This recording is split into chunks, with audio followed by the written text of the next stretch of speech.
The future doesn't wait for theories. It moves with power, precision, and absolute control.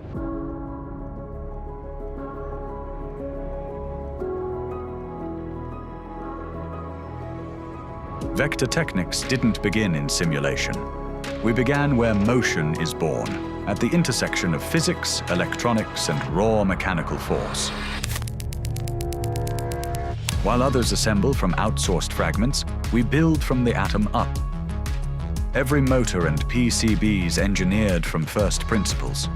Every coil wound in-house. Every magnet placed.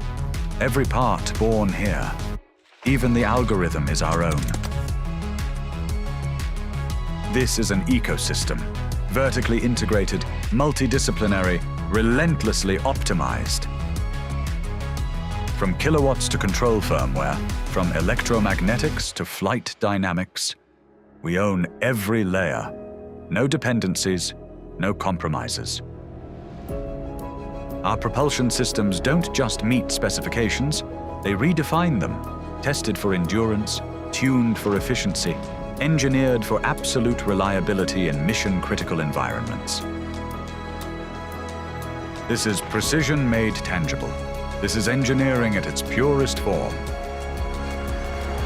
Vector Technics. We don't follow the future, we propel it.